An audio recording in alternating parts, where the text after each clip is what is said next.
don't record in stereo anymore, though. You record in mono, right? Yeah. All right. Words about books. This is a poorly spoken podcast. I almost said contest for some reason. I'm Nate. That's Ben. Every week or every month, Jesus Christ, what is happening? Every month, we select a book and we discuss that in depth. After Dark Force Rising, which is a great book that I'm sure everyone loved, we're gonna do the old judging a book by its cover. I'm gonna give 5 selections to Ben, just 5, and he's gonna describe the cover, and then he's gonna read the description, and then we're gonna pick a book for next month. These judging books by their cover episodes are also super popular. So, I'm sure everybody's going to love it. I'm definitely not trying to just fill time with easy episodes while I wait for this child. If that's what you're thinking. So, this is a little different from our previous judging books. So, we've done 2 of these, I guess. We've done one that was called The Selection of Marked, where we went through these and we eventually settled on Marked by Sarah Fine. Settled on? Whoa, now. We picked a book that we thought we were going to fall in love with. Come on. And then we did the first official judging books by their cover, where we picked How to Something with a Drunken Space Ninja by Jay Key. Oh, God. We have a horrible track record with Yeah, we do. We really do. And I honestly forget the name of that book. How to Pick Up Women. Pick Up Women. With a drunk space ninja. But yeah, so this will be the 3rd judging books by their cover episode. And this time we're doing it a little bit different, I guess. You're not coming at me with a list of weird indie books. Yeah, there's not going to be any Adrian Tarn in this. Are you sure? You've stopped trying to sneak him onto the podcast? I don't want you to pick that one out of spite. Okay. Oh, you were afraid it might happen this time. Yeah, I was definitely afraid you'd be like, yeah, we can read this, and I would be miserable, and it would be all my own doing. So this time, I'm just going to limit it to 5 books, because 10 was way too many, and all of the books, I think, are at least relatively well-known, for a book. Okay. Feeling good about this. And all of these books, none of them are by authors we have covered before. Okay. Oh, I should also mention, I asked for some suggestions, so there are a few suggestions here from my friend. Another friend wanted me to read his friend's book, and I decided against that. So okay. So there are a couple books that have been requested that we are looking into. Yeah, I mean, I'm not saying it's never gonna happen, but just not right now. And one more thing, Ben, I have a 6th book here that if you decide to reject all 5 of these books, we're just gonna go with the 6th mystery book. Oh boy, that does add an element of strategy and risk to it. That's really I'm playing poker here. Like, what do I think you would have picked for the 6th mystery book? And do I trust your judgment? Do you trust my judgment? No. I guess I won't guarantee, but I will assume that you will at least not hate the 6th book. Okay. All right, you ready to do this with number 1? I'm ready to do this. All right. How did I do it before? Did I just send you the Goodreads link? I'm going to do that. Okay, I guess that's how we'll do it. That's how we're going to do it. Audio medium. Maybe I'll put this one on YouTube with the graphics edited in.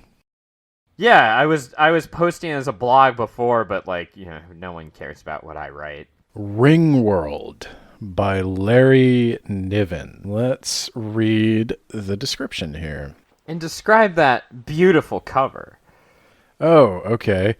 It appears to be a ring of waves it's going off into a horizon that looks like it goes off behind something. I don't want to say it's perhaps inspired by Discworld, but I am noticing a lot of oddly shaped worlds in my sci-fi here. So let me take a look at this. I really don't have much to say about the cover. I don't like it. Yeah, there's not a whole lot to say. There are different versions on Goodreads, it looks like. Yeah, I think it's trying to... this particular cover is a Sci-Fi Masterworks cover, so I guess it's trying to convey that the world is on a ring. Let's read the description. Maybe that'll make more sense of it. I think that maybe this actually came before Discworld. It was originally published in 1970. Oh, maybe Discworld's making fun of this.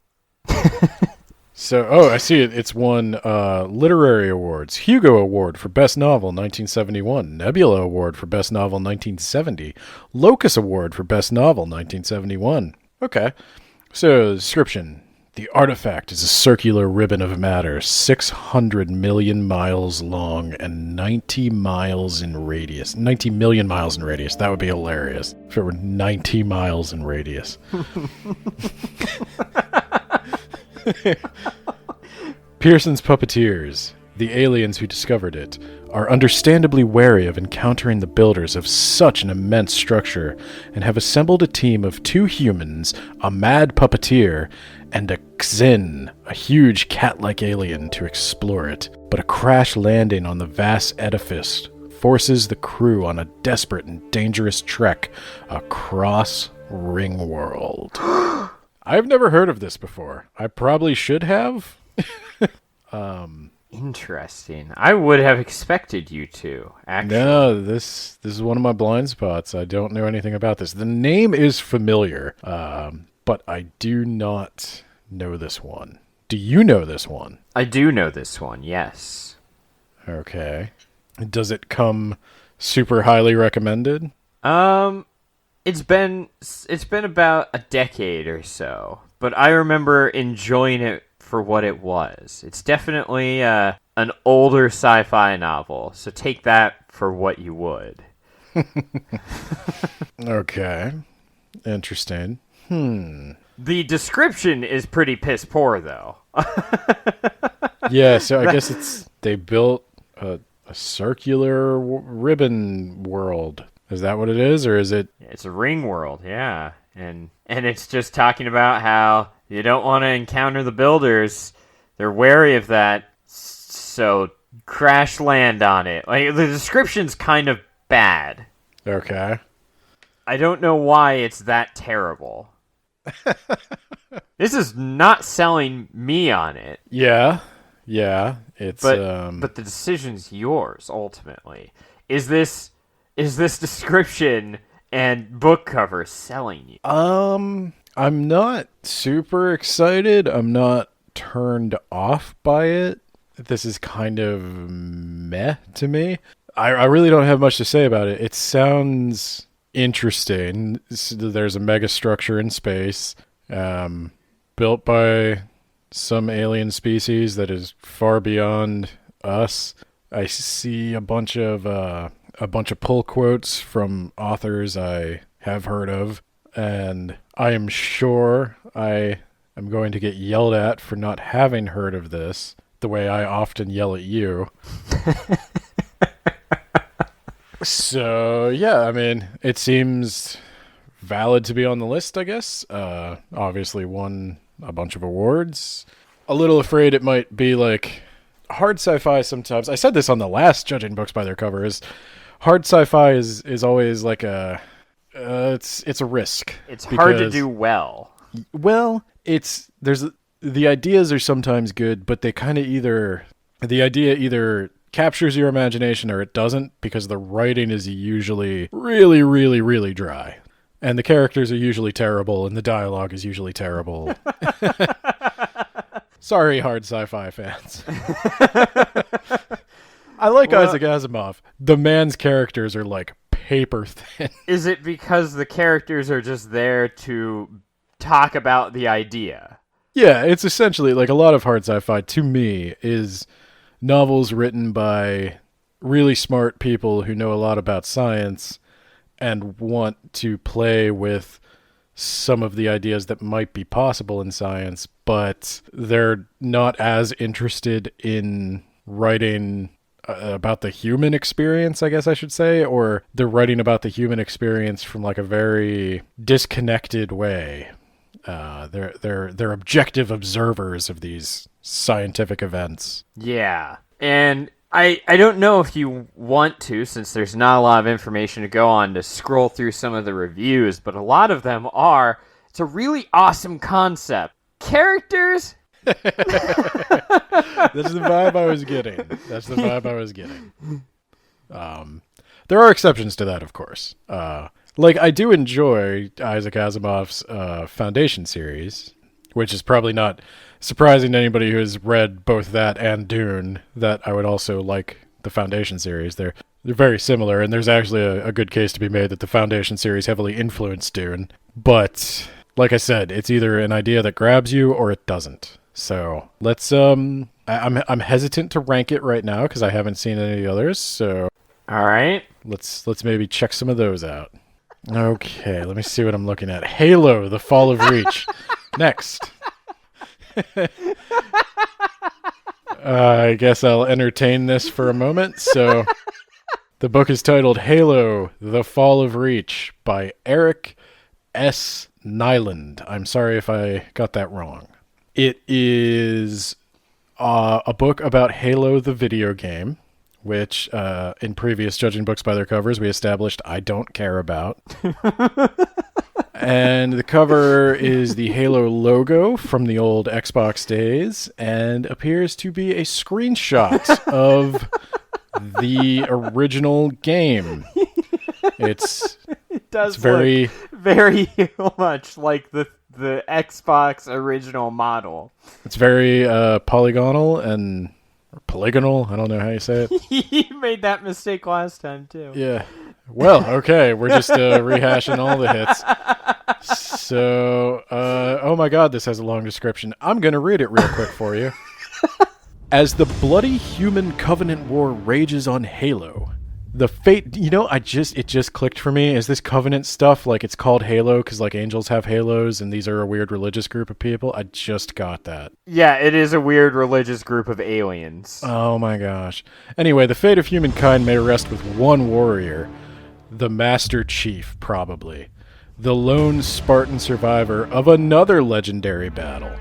The desperate take no prisoners struggle that led humanity to Halo. This description is amazing. I don't even know what these words mean. Let me start the sentence again. The desperate take no prisoners struggle that led humanity to Halo. The fall of the planet Reach. Oh, I understand now. Okay. Yeah, so, this struggle led them to Halo. No. So the lone Spartan, survivor of another legendary battle. And that battle is the fall of the planet Reach. I understand. There's so many dashes in this sentence. And dots. Ellipses, I guess. Anyway, now it's brought to life for the first time. Here is the full story of that glorious, doomed conflict.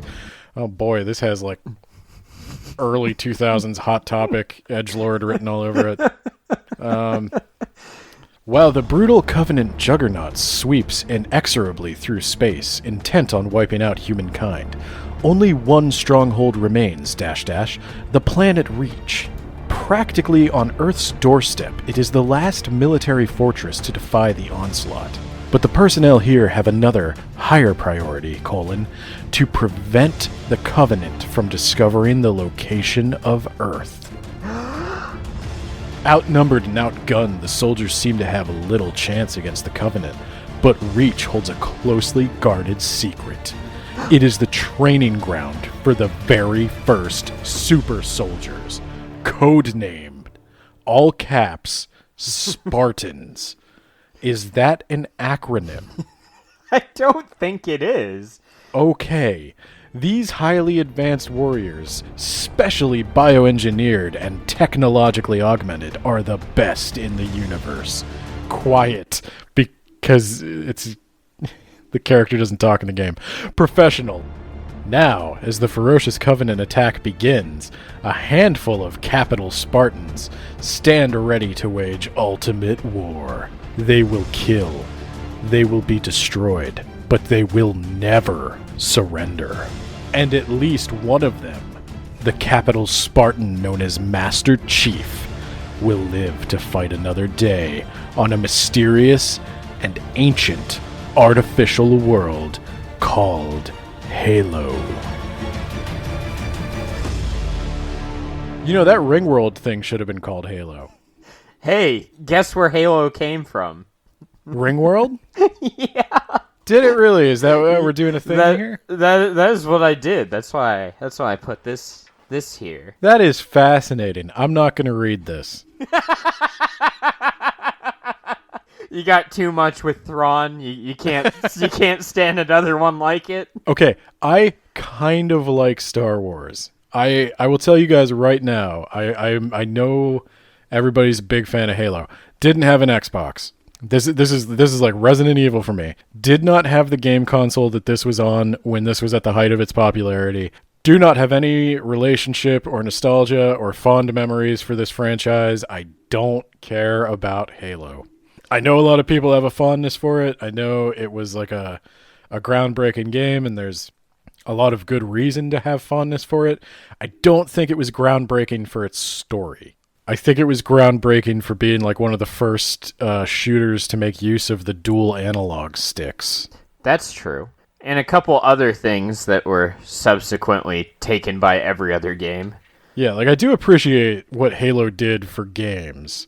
I don't think it did much of anything for science fiction. So, how do you know that this story isn't fantastic, Ben? I don't. That's a fair point. Like how the Star Wars books, you said they had a lot of political intrigue and stuff of that nature that translated poorly to film. Well, I'll put it to you this way. If the Star Wars novels didn't have Jedi and the Force and lightsabers in them, I wouldn't care about them either. Like, if they were just sci-fi novels on their own, they would not be groundbreaking. That's fair. I personally don't have any nostalgia for Halo. If I did, I might read this. But I don't, so I won't. Does it help that Master_Chief rated it 5 stars and said, it describes my training and how I became famous and brave? I'm gonna pass. I'll tell you what. Fans of the podcast know that we often take turns picking which book we'll read each month. And if you really want this, you can go ahead and pick that in one of the contractually obligated episodes I have to do. I totally might. But it sounds like you're going to do a hard pass. So we're down to 4 now. And now I'm getting much more suspicious about that mystery box. So, I think that the mystery box is a book that you won't hate. You keep saying that. All right, here is this one. And this was one that was recommended to me. Okay. Promise of Blood. Powder Mage #1 by Brian McClellan. I guess I should discuss the cover briefly. I wonder Does if I not can have get, the Master Chief on it. wonder if I can get a larger... Okay, yeah. So, on the cover... I do... I'm sorry. I do like this like quote on it. It's the age of kings is dead, and I have killed it. It's a picture of a soldier of some sort sitting on a throne of some sort, and it's an illustration. It's a painting. Looks pretty good, actually. I like the painting. He's holding what appears to be an old school musket with a bayonet on it. I'm getting maybe steampunk vibes almost, or because it seems like it's there's 2 pistols in the logo, but they're kind of like old timey like 1800s pistols. So I'm kind of like, I don't know if it's steampunk or just set in that weird time. Let's read the description and see if I can parse some of this. Yeah. The age of kings is dead, and I have killed it. It's a bloody business overthrowing a king. Field Marshal Thomas's coup against his king sent corrupt aristocrats to the guillotine and brought bread to the starving. But it also provoked war with the 9 nations, internal attacks by royalist fanatics and the greedy to scramble for more money and power by Thomas's supposed allies, the church, workers' unions, and mercenary forces. Stretched to his limit, Thomas is relying heavily on I love the way you say that. Thomas. Thomas. It's spelled T-A-M-A-S. I want to say Thomas, which maybe it is, but I feel like I need to Thomas. Anyway, Big T is relying heavily on his few remaining powder mages, including the embittered Taniel, a brilliant marksman who also happens to be his estranged son and Adamat. Oh, that's a guy. And Adamat, a retired police inspector whose loyalty is being tested by blackmail. Now, as attacks batter them from within and without, the credulous are whispering about omens of death and destruction. Just old peasant legends about the gods waking to walk the earth. No modern educated man believes that sort of thing. But they should. In a rich, distinctive world that mixes magic with technology, who could stand against mages that control gunpowder and bullets? So, yeah, I'm still getting steampunk vibes. I mean, that's what it sounds like. Yeah, I'm getting very steampunky. Getting kind of like are you getting like a French Revolution? I was thinking of that mixed with Game of Thrones and steampunk. Yeah. Which doesn't sound bad. Yeah. I'm interested. It sounds like there's a lot going on. There's a couple of factors I'm thinking about here. Sounds like there's a lot going on. Sounds very book one-y of, I'm going to guess and say there are no less than 5 books in this series. Oh, let's test that theory. What in the hell? Oh my god. Okay, this is really weird how it's... Alright, there's book 0.0, 0.1, 0.2, 0.3, 0.4, 0.5, 6, 7, 8, and then 1, and then 1.5, 2, 3, and then 0.4 to 0.7 plus 1.5. That is... I'm gonna look at I'm gonna look at maybe something else. Oh, I see this. Yeah, these must be short stories. What was it? Green-eyed Viper. It looks like there are 3 books, 10 novellas and short stories. I see. Okay. And a new trilogy in the series, Gods of Blood and Powder. So it looks like maybe 2 trilogies and a bunch of short stories and stuff. Yeah. Okay. So this has the hallmarks of a big fantasy world. So going along with the thoughts I have on hard science fiction, I should also say that there is an inherent risk in... how do I want to phrase this? I can't think of a way to phrase... Like, there is a term for it. I want to say it's like hard magic system sci-fi. Or not sci-fi. Hard magic system fantasy. Where it's like very heavily influenced by the Brandon Sanderson types of... They have a really thoroughly consistent magic system. And the world is almost like built to be a video game. Does the concept grab you? If it does, you're going to have a good time. If it doesn't, you're going to be in a situation where there's a lot of like very, in this case, not thin, like emotionally distant characters, but you're going to be in for a lot of like very tropey characters. So I'm sure I'm going to encounter a reluctant hero and a girl who's really good at fighting, but other people think she should be more girly and fighting isn't girly. And maybe a mage or an old man who's kind of wacky and bucks authority, but secretly he's the smartest one of all. I don't know. I could be prejudging. And again, it sounds like I'm mocking it. I'm not. We are judging it based on the cover. I mean, Yeah, I'm judging it based on the cover, so I'm kind of into it. I will admit, this is more my lane than a hard sci-fi. I'm more of a fantasy guy, so I'm definitely into it. This is definitely ranking above Halo right now. So I am considering reading this, as I am considering reading Ringworld as well. So it has not been eliminated. Show me what else you've got. All right. Here's another one that was the other one that was recommended to me. Leviathan Wakes. I feel like I've heard of this one. So, Leviathan Wakes. That's why I've heard of this. The Expanse. Yeah. Okay, yeah. Okay, everybody knows this, yeah.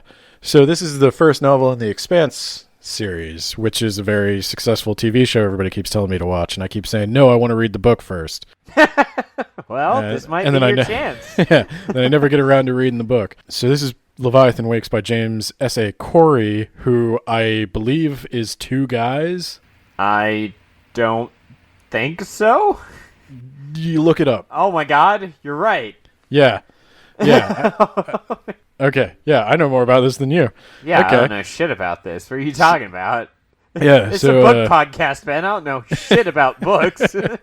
Yeah, so James S.A. Corey, I know this is two guys who write together. So that by itself is kind of interesting to me, since we are two guys who write stuff together sometimes. And we also have a hit TV show on Netflix coming out soon.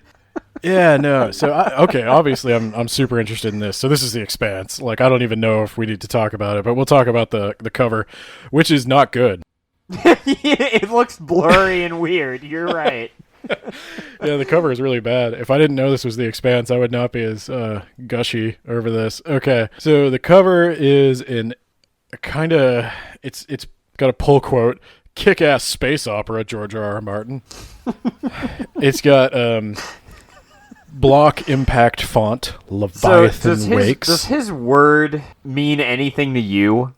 I like George R.R. Martin. I like his books besides Game of Thrones. He's a good judge of, well... Did he like Ready Player One? I don't know if he did or not. I was going to say he's a good judge of books, but he's kind of... There was that Hugo kerfuffle last year, so I don't necessarily want to say he's a great judge of books, because he, for those of you who didn't know, he didn't take the time to learn any of the nominees' names, and he also gushed at length about a couple of old problematic sci-fi dudes instead of talking about the nominees who... Ready Player One author Ernest Cline once complained to George R.R. Martin about how long it takes to write a book. Yeah, I don't know. George R.R. Martin, when he says something's a kick-ass space opera, I guess his opinion is more educated on the matter than mine. I promise you, he's read more space operas than I have. So it's got Leviathan Wakes in big block impact font. It's got James S.A. Corey in old school yellow sci-fi block font. And then it's got a painting which looks like a digital painting that is trying to look like an old school sci-fi cover. And for some reason it's blurry in the thumbnail on Goodreads. Yeah, so I'm looking at the larger version, and it looks like a good painting. I could tell there's obviously like a ship, some kind of technology in orbit, or with some planet in the background, and maybe an asteroid behind it. So yeah, I get the vibe that we're in space. That's what this title communicates to me. Yeah, we're in space, and it's a kick-ass space opera. So it does communicate visually like space opera in the old tradition. I get that vibe from it. So, let's take a look at the description. Humanity has colonized the solar system, Mars, the moon, the asteroid belt, and beyond. But the stars are still out of our reach. Jim Holden is XO of an ice miner making runs from the rings of Saturn to the mining stations of the belt. When he and his crew stumble upon a derelict ship, the Scopuli, they find themselves in possession of a secret they never wanted. a secret that someone is willing to kill for, and kill on a scale unfathomable to Jim and his crew. War is brewing in the system, unless he can find out who left that ship behind and why. Detective Miller is looking for a girl. One girl in a system of billions, but her parents have money, and money talks. When the trail leads him to the Scopuli and rebel sympathizer Holden, he realizes that this girl may be the key to everything. Holden and Miller must thread the needle between the Earth government, the Outer Planet revolutionaries, and secretive corporations, and the odds are against them. But out in the belt, the rules are different, and one small ship can change the fate of the universe. From that description, I gather that there's a ship and a conspiracy and a mystery. And that was a lot of words to say that. So, well, they can't just have a blurb going like, there's a ship, there's a mystery, and there's a conspiracy. Read this book. I'm surprised it doesn't say from like, what is the Expanse? Is that a sci-fi show, or is that, who does the Expanse? I have no idea. You know I'm an uncultured swine. But I'm surprised it doesn't say based on the hit TV show. I'm surprised it doesn't just have a picture of the actor on the cover. Yeah, it's a TV series. I think it's just on TV, like the actual TV, not Netflix. I feel like it was on Netflix or Amazon or something because I think I have a cable box. I think I'm paying for it. I don't know where it is. That's something you should know about, but you know. Well, it was some kind of deal like I couldn't get the internet I wanted without taking the cable box. They're like, no, here. You're going to take these advertisements. You're going to put them in your home. And I was like, I'm not going to put it on my TV. And they're like, I bet you do. And I was like, I won't. And I didn't. And got it. But yeah, super interested in this. Kind of actually was on my reading list anyway. Actually, when you linked it to me, it was already marked as want to read on my Goodreads. So it sounds like this is a done deal. Let's go ahead and we'll hit you with the last one then. Why do you do this? So first off, Christy Golden, like her stuff. I've read some of her stuff. Picked her specifically. Yeah. So this is Firstborn, the Dark Templar Saga #1, a StarCraft novel.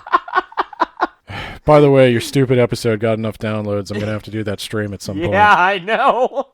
Based on the #1 best-selling computer game, StarCraft, The Dark Templar Saga, Book 1 of 3, Firstborn, Christy Golden. And it's got a painting of a guy who is like half human, half not human. Looks like a Protoss, maybe a Xel'Naga, I don't know. His eyes are glowing, which means he's psychic. And he's probably the Firstborn, or he's gonna talk to the Firstborn. And let's read the description. Let's see where this goes. Jake Ramsey, an unassuming yet talented archaeologist, has been given the chance of a lifetime. Hired to investigate a recently unearthed Xel'Naga temple. He knows this latest assignment will open up whole new possibilities for his career. Yet, when Jake discovers the remains of a long-dead Protoss mystic, his hopes and dreams are irrevocably drowned in a flood of alien memories. Bonded to the spirit of the dead Protoss, Jake has become the sole inheritor of the Protoss's total history, every event, every thought, every feeling. Oh, I'm getting some Dune vibes. Don't you dare.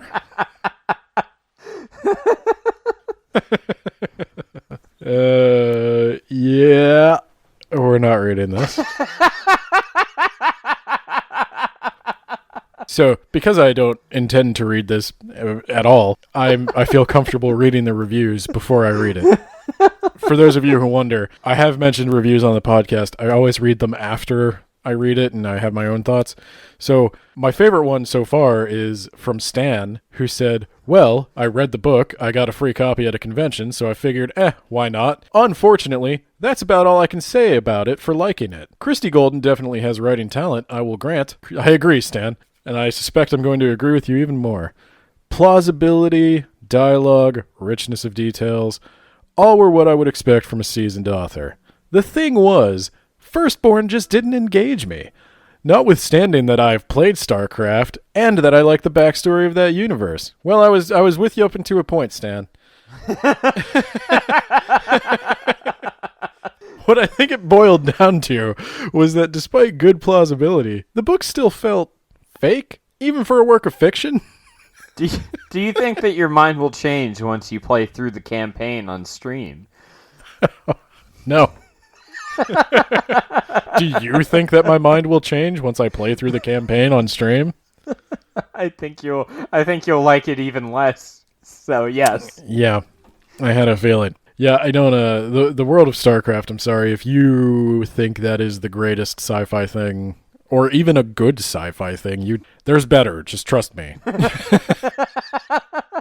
I'm not saying you've got bad taste. I'm just saying like maybe you haven't read enough sci-fi. Oh my god, dude, this Stan guy. I love this Stan guy. We need to find this dude. So, Jake, the main character, is brilliant, supposedly, but naive. And even though he had struggles in the book, I only barely came to like him. R.M. Dahl, the oh-so-beautiful assassin. Well, I cringe to think that I've used such a cliché in one of my own works, having seen it at work in Firstborn. Though Golden didn't talk about Dahl's beauty quite as much as Stephanie Meyer talks about Edward's godlike attractiveness. Oh boy! It seemed she came close. You and me, Stan. You and me. Oh, read the next sentence. Okay, hang on. Let me find it. I eventually stopped counting how many times Dahl's raven eyebrow was mentioned. Raven eyebrow. Or her silky hair. Or porcelain skin. Or pouty lips. Need I say more? Yeah, I don't feel bad about not picking this. So you're eliminating that. So that leaves 3 books. Yeah, so I kind of almost wonder. Okay, so for me, it is between Leviathan Wakes, the Expanse book, and Promise of Blood. The 2 books that were recommended to me. Yes. All right. Does that bother you that I didn't? No, I kind of narrow knew it down that. to one of yours. I knew that 2 of those books were probably hard nosed. You really shot yourself in the foot there. I don't think I'm going to opt for the mystery box, though I do want to know what it is. So I guess my question to you is this. Leviathan Wakes is something I was eventually going to read at some point anyway. Is it in the spirit of judging books by their cover? Because I can't really judge Leviathan Wakes by its cover. This is my thing. Like, there's a sci-fi series. I've actually seen the first episode of the sci-fi series, truth be told. So I think I kind of have to exclude that one based on the fact that this isn't a real cover judgment. I know too much about it. I've had enormous push from my friends to read it. So I think I gotta go with Promise of Blood, the Powder Mage saga. Okay, that's fair. I think we're gonna have to read a little weird steampunk French Revolution propaganda. Propaganda. At some point, then, we should definitely read Leviathan Wakes. Yeah, I'm down for that. I think that's something that's probably going to come up anyway. Either in one of the book club selections or in an episode where we just talk about a random book. Let's make that a book club. We can make that a book club. So I guess you're technically getting 2 for 1 here. Hell yeah. So your friend, Backdoor, got both his recommendations in. I promise I'm not pandering to the audience. Although we are willing to pander to the audience. If you guys... Especially if you check us out on buymeacoffee.com/WABpod. Yeah, I'm not saying owes us a coffee or anything, but, like, think about it. I'm not saying if you buy me a coffee, I will read your book. I'm just saying I'm more likely to. So yeah, now, for the benefit of all, you can't leave us hanging. Show me the mystery box. Show me what I could have had. The mystery box. What you could have had if you rejected all 5. Oh, you son of a bitch. Oh, my sister's gonna kill me. The Hobbit, or There and Back Again, by J.R.R. Tolkien. We all know what The Hobbit is. Again, this is also not in the spirit of... This was a good mystery box one, because there's no way... I've already read it, first off. Yeah, I've read it several times. Yeah. I think we were planning on discussing that next year anyway. Yeah. So, it sounds like we're going to be considering the the Leviathan Wakes next year. If anyone in the audience wants to reach out to us, you could do it on Twitter. You could DM us if you don't want to be public about it. You can reach out to us on Goodreads. At some point, we do want to get into some sequels, right? To some of the stuff we've read. You mean besides Dark Force Rising? Yes. Yeah, we want to we want to check out the Dragon Republic, and because part of the problem is a lot of the big books, especially in I'd say since like the 90s especially, are series, and we want to get a wide variety of authors and genres and titles, but at some point, like, I would like to read the Dragon Republic. I know I'd like to do another. So we do have the Dragon Republic down for November of this year. Sweet. So I guess we'll just do those as part of the book club. Let us know if there's anything, if you'd like us to do them as book club episodes, or if you'd like us to do like maybe the one-offs. I'm still playing with format ideas on these. Like, yeah, we're still growing and figuring. I kind of like out. the way we talked about Neuromancer. We both just read it and talked about it. We didn't really like deep dive it. Yeah, that was fun, and it came right after a deep dive on Ready Player One, so it was even more fun. Yeah. Okay. Well, do you have anything else for this episode? No, I don't think so. I guess, do you want me to go over some things for the next few weeks? Do you have those things? Yeah, so this is going out in like mid-May. Obviously, okay. I had my child, better have had my child by the time this goes out. Oh man, if I don't, we're ripping that sucker out. Boo! Future Ben here. Just a quick update on that, actually. Nate has had his child since recording this episode. It was a healthy baby girl, and both mother and daughter are doing fine. I believe next week, and possibly the week after, you wanted to do some guest host episodes with you and a guest replacing me while I am, I don't know, changing diapers 24/7. I was going to say indisposed. Indisposed. That's a nicer way of saying it. So the next 1 to 2 weeks, you and a guest will be on here talking about stuff. And then next month, so after that, we'll be reading Promise of Blood by Brian McClellan. Yeah, I didn't know the guest episode was a done deal. I think it sounds like an interesting concept, so like, fuck it, let's go for it. Okay. I know one guest who's going to be very happy. Sit me in a room, and I'll just tell you right now, we're going to be talking about the Five Nights at Freddy's book. There's a book. There's several. Oh man, I'm excited for this now. Yes. I need to hear this as soon as you guys record. I will send it to you. I'll send it to you unedited. Oh my god. This is going to be awesome. Yes. So, special guest, my wife, who is obsessed with Five Nights at Freddy's lore and conspiracy. Yeah, she's going to sit me down, and you guys know how much I like video game books, right? You love them. That's what you're here for. So she was going to sit me down and force me to understand that complicated mess. Oh, man. But I do like horror, so maybe it'll be okay. Yeah, you can tell her all about the southern slaying vampires. And she doesn't want to hear about it. I don't blame her one bit. No, she was one of the people who was perfectly content to hear only the content warning and nothing else. And of course, we mentioned following us on Twitter, spreading the word around. We mentioned buying us a coffee if you want to throw a couple bucks our way.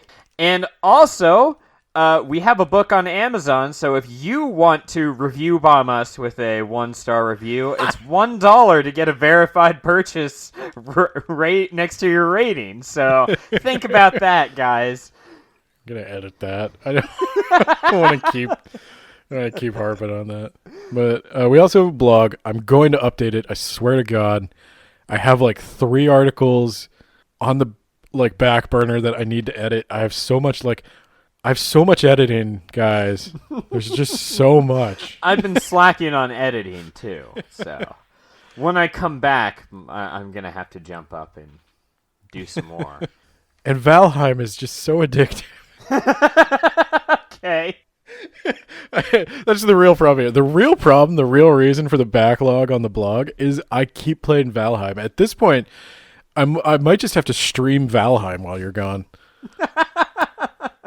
I figured out how to build in circles. Oh my god. You built what? I could build circular buildings now. Oh my god. Right? Anyway. I haven't played Valheim because I was afraid that I would suck all my time away for it. Dude. That's actually the primary reason I never bought it, because I was like, oh man, I don't know if I want to. Dude, do it while the baby's there. We'll stream Valheim while you're sitting there watching the baby sleep. You know what? I'll consider that. That might be something we can do. It'll help us also prepare for the eventual StarCraft stream.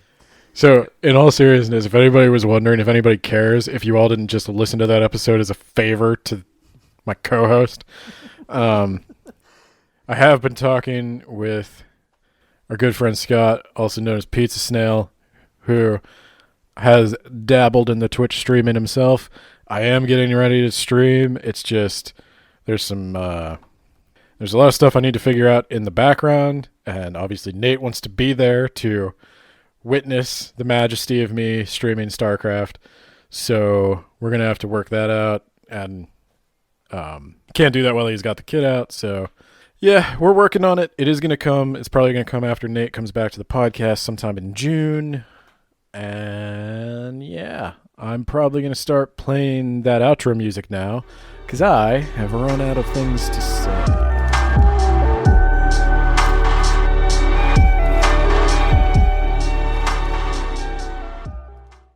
Whip and wham wham wuzzle.